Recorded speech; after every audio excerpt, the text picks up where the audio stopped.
Non mi nessuno in galera.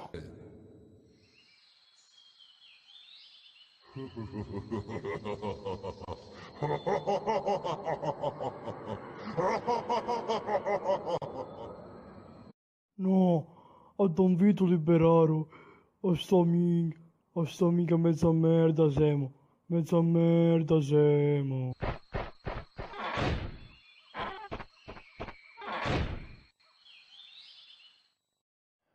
Nudo, a mia madre deluso.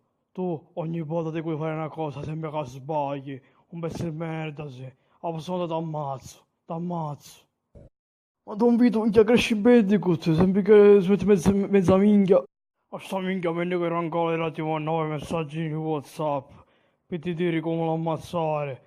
E tu minchia, che t'ha coglionato, che minchia a fare?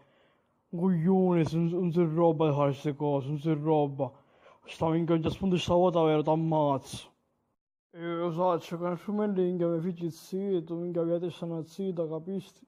Minchia un coglione, sì. Oggi ho pensato alla fica quando fossi in missione, coglione. Un pezzo di merda, se te l'avevo detto così un pezzo di merda. Va bene, minchia.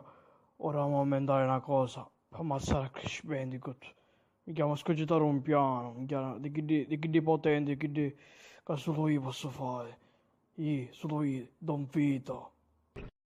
O sto minchia, io abbiamo mandato a fanculo a Don Vito, minchia, l'abbiamo mandato in carcere, minchia, che mi stesse mani.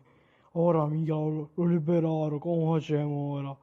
Come facciamo, minchia, a pensare una cosa, minchia, non la cacciare a te, a Crash Bandicoot, che tu una vestasi.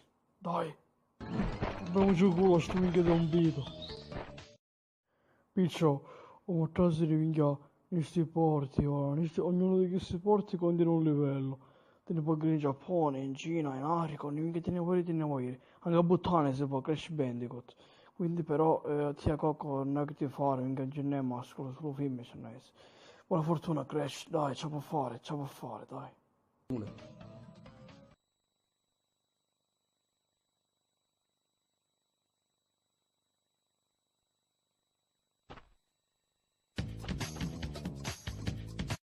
Che bella Bhutan, mi dai, Bhutan, Bhutan.